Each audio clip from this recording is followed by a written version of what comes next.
வணக்கம் நண்பர்களே, இன்னைக்கு நம்ம இந்த வீடியோவில் என்ன பார்க்க போறோம்னா, சவுதி அரேபியாவில் குடும்பத்துடன் வசிக்கும் வெளிநாட்டவர்களுக்கு குடும்ப வரி அதிகரிக்கப்பட்டுள்ளது என தகவல் வெளிவந்துள்ளது. அதை பற்றி பார்க்கும் முன்பு நம்ம சேனலை சப்ஸ்கிரைப் பண்ணலன்னா இப்போவே சப்ஸ்கிரைப் பண்ணிக்கோங்க.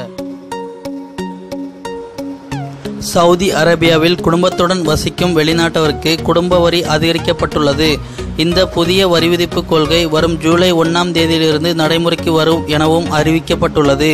சவுதி அரசின் இந்த நடவடிக்கையால் அங்கு குடும்பத்தினுடன் வசிக்கும் பெரும்பாலான இந்தியர்கள் தங்கள் குடும்பத்தை இந்தியாவுக்கு திருப்பி அனுப்ப முடிவு செய்துள்ளனர். மேலும் சவுதியில் பிற நாட்டவரை காட்டிலும் அங்கு சுமார் 41 லட்சம் இந்தியர்கள் வசிக்கின்றனர். சவுதியில் வேலை பார்க்கும் வெளிநாட்டவர்கள் மாத வருமானம் 5000 ரியால் வாங்கினால் மட்டுமே குடும்பத்தினரிடம் வசிக்க அனுமதி வழங்கப்படும். இந்த நிலையில் சவுதி அரசின் இந்த முடிவின்படி சவுதியில் வசிக்கும் வெளிநாட்டவர்கள் குடும்பத்தில் ஒரு நபருக்கு மாதம் 100 ரியால் வரி வசூலிக்கப்படும். அது மட்டுமின்றி 2020க்குள் ஒரு நபருக்கான மாத வரி 400 ரியாலாக உயரும் என்றும் அந்நாட்டு அரசு அறிவித்துள்ளது. இந்த அறிவிப்பால் சவுதியில் வாழும் இந்தியர்கள் தங்கள் குடும்பத்தினரை இந்தியாவுக்கு திருப்பி அனுப்பி வருவதாக வெளியுறவு அமைச்சர வட்டாரங்கள் தெரிவிக்கின்றன. இந்த மாதிரி பல வெளிநாட்டு செய்திகளை உடனுக்குடன் தெரிந்து கொள்ள நம்ம சேனலை சப்ஸ்கிரைப் பண்ணலன்னா இப்போவே சப்ஸ்கிரைப் பண்ணிக்கோங்க.